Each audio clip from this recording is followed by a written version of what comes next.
आजको यस भिडियोमा हामीले औद्योगिक सम्बन्ध, औद्योगिक विवाद, यसको कारण र यसलाई कसरी समाधान गर्न सकिन्छ भन्ने कुराको चाहिँ हामीले छलफल गर्नेछौँ। सबैभन्दा पहिला औद्योगिक सम्बन्ध। अब औद्योगिक सम्बन्ध भन्नाले सबभन्दा पहिला हामीले के सम्झिनु पर्यो भनेपछि कुनै पनि उद्योग अन्तर्गत 3वटा पक्ष हुन्छ। एउटा पक्ष, दुईवटा पक्ष र यहाँ 3वटा पक्ष। 3वटा पक्ष के हुन्छन् भन्दाखेरि सुरुमा हुन्छ श्रमदाता, श्रम दिने मान्छे, श्रमदाता। त्यस पछाडि अर्को हुन्छ श्रमिक, काम गर्ने मानिस, र अर्को हुन्छ हाम्रो सरकार हो। यसरी 3वटा 3S बिचको त्रिपक्षीय यो सम्बन्धलाई नै के भनिन्छ भनेपछि औद्योगिक सम्बन्ध भनिन्छ। के भन्ने त भनेपछि कुनै पनि उद्योग अन्तर्गत रहेका तीन प्रमुख पात्र श्रमिक, श्रमदाता र सरकार बिचको त्रिपक्षीय सम्बन्धलाई नै औद्योगिक सम्बन्ध भनिन्छ। अब डेफिनेसन क्लियर भइसकेपछि अब यसैलाई चाहिँ हामीले अब यसको विवाद, यो औद्योगिक सम्बन्धमा खलल पुगेको अवस्था, दरार भएको, चिस्यान पुगेको अवस्थालाई के भनिन्छ? औद्योगिक विवाद भनिन्छ। अर्को शब्दमा भन्नुपर्दाखेरि अब औद्योगिक विवादलाई के पनि भन्न सकियो भनेपछि औद्योगिक विवाद, यसलाई इन्डस्ट्रियल वा लेबर डिस्प्युट पनि भनिन्छ इङ्ग्लिसमा। हो यी 3 पक्षको सम्बन्धमा खलल पुगेको, चिस्यान पुगेको, दरार पुगेको अवस्था वा यो 3 पक्षहरू बीच हुने असमझदारी, विवाद, असन्तुष्टिलाई नै के भनिन्छ भनेपछि औद्योगिक विवाद भनिन्छ। औद्योगिक विवाद को बीच हुनसक्छ? सरकार र व्यवस्थापन, हैन? व्यवस्थापन भनेको यो जो रोजगार दिने कम्पनी हुन्छ त्यसको चाहिँ प्रतिनिधि को हुन्छ? व्यवस्थापन हुन्छ। श्रमिकको प्रतिनिधि को हुन्छ? ट्रेड युनियन हुन्छ र यसको व्यवस्थापन हुन्छ। हो यसरी यो औद्योगिक विवाद चाहिँ कस बीच उत्पन्न हुन सक्ने छ? सरकार र व्यवस्थापन। अर्को भनेको हाम्रो व्यवस्थापन र कर्मचारी, र लास्टमा हाम्रो कर्मचारी हो। यसरी चाहिँ विभिन्न कारणहरूले आर्थिक, सामाजिक, वातावरणीय, राजनीतिक, व्यवस्थापकीय कारणले गर्दा सरकार र व्यवस्थापन र कर्मचारी तथा कर्मचारी बीच उत्पन्न हुन सक्ने असमझदारी, असहमति, विवादपूर्ण, असन्तुष्टिपूर्ण वातावरणलाई नै के भनिन्छ? औद्योगिक विवाद भनिन्छ। अब यो किन सिर्जना हुन्छ त भनेपछि जस्तै कि यसका कारणहरू छन्। अब कारणहरूलाई चाहिँ हामीले के, कुनै पनि विवाद झगडा किन हुन्छ भनेपछि मान्छेको दिमाग खाली भएपछि, इम्पिटी भएपछि त्यो सम्झिने है त। इम्पिटीमा चाहिँ अगाडिको 3वटा इएमपी मात्र याद राख्ने, पछाडिको टिवाई हटाइदिने। अब ई भनेको इकोनोमिकल कजेज, आर्थिक कारणहरू। त्यस पछाडि एम भनेको हाम्रो म्यानेजरियल, व्यवस्थापकीय कारणहरू। पी भनेको हाम्रो पोलिटिकल, राजनीतिक कारण, र अर्को भनेको हाम्रो साइकोलोजिकल कारण, मनोवैज्ञानिक कारण हो। यी 4वटा कारणले गर्दाखेरि चाहिँ औद्योगिक विवाद, इन्डस्ट्रियल डिस्प्युट उत्पन्न हुन्छन्। जस्तै कि इकोनोमिकल कारणहरूमा के पर्ने भयो? हाम्रो इकोनोमिकल अन्तर्गत चाहिँ वेजेज एन्ड स्यालेरी। वेजेज र स्यालेरी चाहिँ के छैन, कसैमा कम छ, कसैमा बढी छ, पर्याप्त छैन। त्यस्तो अवस्थामा के हुन्छ? इन्डस्ट्रियल डिस्प्युट उत्पन्न हुनसक्छ। त्यस पछाडि हाम्रो बोनस एन्ड इन्सेन्टिभ, भत्ता, उत्प्रेरणा भत्ताहरू र बोनस चाहिँ के छ? कम छ वा दिँदैन भनेपछि त्यस अवस्थामा पनि इन्डस्ट्रियल डिस्प्युट उत्पन्न हुनसक्छ। त्यस पछाडि आउँछ हाम्रो वर्किङ कन्डिसन, काम गर्ने कार्य वातावरण चाहिँ के छैन? राम्रो छैन, सेफ छैन। त्यस्तो अवस्थामा इन्डस्ट्रियल डिस्प्युट उत्पन्न हुनसक्छ। र अर्को आउँछ हाम्रो इम्प्लोइमेन्ट कन्डिसन।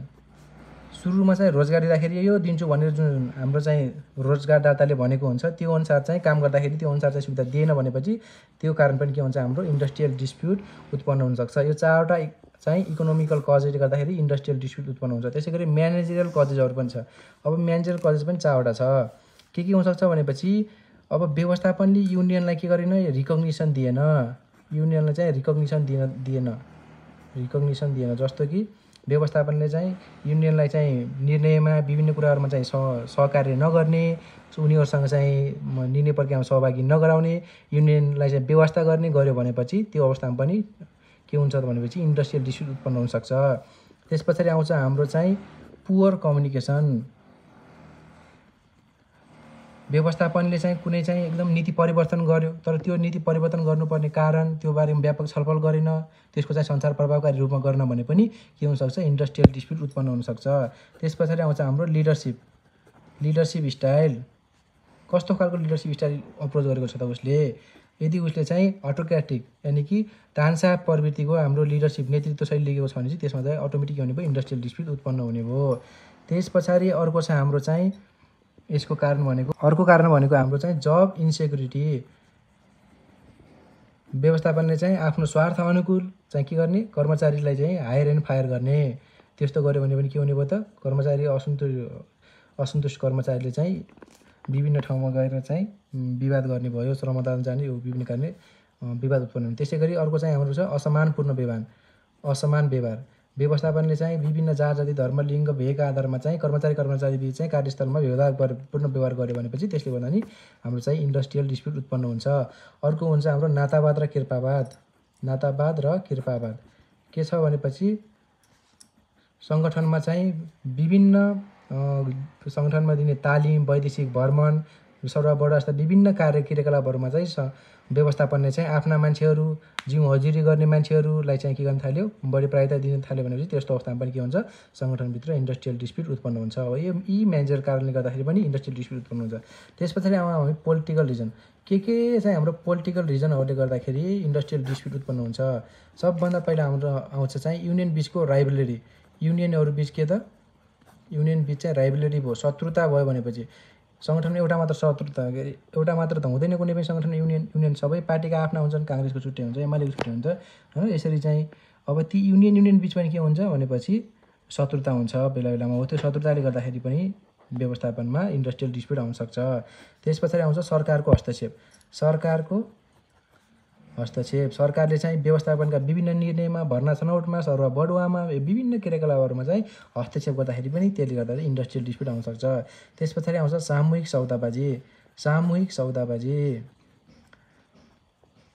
सौदाबाजी गर्ने क्रममा चाहिँ सरकारले चाहिँ व्यवस्थापन कर्मचारी पक्षलाई चाहिँ के गर्न सक्छ, दबाब दिन सक्छ। त्यसले गर्दाखेरि पनि के हुन्छ, इन्डस्ट्रियल डिस्प्युट उत्पन्न हुन्छ। त्यस पछाडि आउँछ हाम्रो श्रम कानुनको उल्लङ्घन। कुनै पनि चाहिँ हाम्रो चाहिँ के गर्यो, रोजगारदाता व्यवस्थापनले चाहिँ श्रमिकलाई चाहिँ श्रम कानुनमा उल्लेख गर्यो बाहेकको चाहिँ उसलाई चाहिँ काममा खटायो, त्यो अनुसारको सुविधा दिएन, न्यूनतम पारिश्रमिक दिएन, बिदा पनि दिएन भनेपछि त्यो अवस्थामा पनि के हुन्छ, इन्डस्ट्रियल डिस्प्युट उत्पन्न हुनसक्छ। र अर्को भनेको कानुनी अस्पष्टता। नेपाल जस्तो देशमा चाहिँ के छ भनेपछि धेरै कानुन छन्। हो, कुनै कानुनले एउटा भन्छ, अर्को कानुनले अर्को भन्छ। हो, यसरी विभिन्न कानुनी अस्पष्टताले गर्दाखेरि पनि इन्डस्ट्रियल डिस्प्युट चाहिँ उत्पन्न हुनसक्छ। अब यो पोलिटिकल रिजन पनि भइसकेछ। अब लास्टमा आउँछ हाम्रो मनोवैज्ञानिक साइकोलोजिकल कारण। र मनोवैज्ञानिक कारणहरूमा चाहिँ 3वटा प्रमुख कारण छन्। एउटा छ उत्प्रेरणा, अर्को छ हाम्रो अथोरिटी भनेको चाहिँ हाम्रो अख्तियार र अन्त्यमा हाम्रो चाहिँ छ व्यक्तित्व भिन्नता, पर्सनालिटी डिफ्रेन्सेस। हो, यी 3वटा कारणले गर्दाखेरि चाहिँ मनोवैज्ञानिक कारणले गर्दाखेरि पनि डिस्प्युट उत्पन्न हुनसक्छ। जस्तो कि उत्प्रेरणा, नेगेटिभ मोटिभेसन मात्र युज गर्यो म्यानेजमेन्टले होइन। यो काम गर्नुहोस् भने तँलाई चाहिँ यो बिदा दिन्न, तँलाई दण्ड दिन्न, दण्ड स्वरूप तँलाई चाहिँ बिदा दिन्न, तँलाई चाहिँ ट्रान्सफर गरिदिन्न, त्यसले यो गरिस् भने मात्र पोजिटिभ मोटिभेसन दिनुपर्ने ठाउँमा नेगेटिभ मोटिभेसन बढी युज गर्यो भनेपछि त्यो अवस्थामा पनि द्वन्द्व सिर्जना हुनसक्छ। अख्तियारी नै काम चाहिँ दियो तर अख्तियार प्रत्यार्जन गरेन, त्यस्तो अवस्थामा पनि डिस्प्युट उत्पन्न हुनसक्छ। त्यस्तै गरी व्यक्तित्व भिन्नता, सङ्गठनमा चाहिँ विभिन्न प्रकारका व्यवस्थापनका मानिसहरूबिच व्यक्तित्व भिन्नता हुन्छ, कर्मचारीबिच पनि पर्सनालिटीमा भिन्नता हुन्छ, जसले गर्दाखेरि एकले अर्कोको अस्तित्व स्वीकार नगर्ने, व्यवस्थापनले चाहिँ कर्मचारीलाई मान्छे नभन्ने, कर्मचारीलाई चाहिँ एकदमै अपमानजनक व्यवहार गर्ने र त्यसै गरी अनि कर्मचारीले पनि व्यवस्थापनलाई चाहिँ सम्मान नगर्ने। यो कारणले गर्दाखेरि पनि इन्डस्ट्रियल डिस्प्युट उत्पन्न हुनसक्छ। यसलाई समाधान कसरी गर्ने भन्दाखेरि चाहिँ अब सुरुमा भूमिका लेख्नु पऱ्यो। यो औद्योगिक विवाद चाहिँ बढ्दै गयो भनेपछि यसले द्वन्द्वको सिर्जना लिन्छ। त्यो द्वन्द्व सिर्जना भइसकेपछि के हुन्छ, उद्योगमा चाहिँ विभिन्न आर्थिक, भौतिक, मानवीय, सामाजिक पनि असर पर्छ। कर्मचारीहरूले पनि कर्मचारीप्रतिको विश्वास गर्ने, समाजमा चाहिँ त्यसको संस्थाप्रति नराम्रो इमेज बन्ने, विभिन्न चाहिँ आर्थिक, भौतिक, मानवीय, सामाजिक क्षतिका साथसाथै अन्तमा के हुन्छ त, त्यो उद्योग नै बन्द हुनुपर्ने, फर्म नै बन्द हुनुपर्ने जस्तो अवस्था सिर्जना हुन्छ। त्यसैले यसलाई चाहिँ के गर्नुपर्छ, बेलैमा समाधान गर्नुपर्ने हुन्छ भनेर लेख्नु पऱ्यो। अब समाधान गर्न लागि निम्नलिखित उपाय अपनाउनुपर्छ। त्यो मध्ये सबैभन्दा पहिला रहेको छ कोड अफ डिसिप्लिन। कुनै पनि सङ्गठनभित्र व्यवस्थापन, कर्मचारी र युनियनको भूमिका, तिनको दायित्व र उनले पालना गर्नुपर्ने आचरण संहिताको स्पष्ट रूपमा के गर्ने चाहिँ निर्देशिका बनाएर लागू गर्नु पर्यो। त्यस पछाडि सामूहिक सौदाबाजी। अब सामूहिक सौदाबाजी भनेको चाहिँ युनियनका कर्मचारीको प्रतिनिधि युनियन र रोजगारदाताको प्रतिनिधि व्यवस्थापनमा चाहिँ त्यहाँका दुइटै पक्षका चाहिँ बराबरमा सङ्ख्यामा चाहिँ के जान्छन् भनेपछि एउटा चाहिँ गएर वार्ता टोली बन्छ। जस्तो कि युनियनका 3 जना, व्यवस्थापन पक्षका पनि 3 जना, त्यहाँ चाहिँ एचआर म्यानेजर हुनसक्छ, फाइनेन्स म्यानेजर हुनसक्छ। हो, 3-3वटा जना गएर चाहिँ के हुन्छ, वार्ता 6 जनाको वार्ता टोली बन्छ र यिनीहरू बिच चाहिँ के हुन्छ भनेपछि हाम्रो विषय यही हो भनेर युनियनले भन्छ, हामीलाई यही हो, यति स्यालेरी बढ्नु पऱ्यो भनेर भन्छ, व्यवस्थापनले हामीले यति दिन सकिने यो कारण छ भनेर दुइटैले कलेक्टिभ बार्गेनिङ गरेर किनमेल गरे जस्तै गरेर बजारमा किनमेल गरे जस्तै यिनीहरू बिच पनि के हुन्छ मोलभाव हुन्छ र अन्तिम यतिमा चाहिँ हामी सहमत हुन्छौँ भनेर त्यही अनुसार लागू गर्छन्। यो भनेको कलेक्टिभ बार्गेनिङ।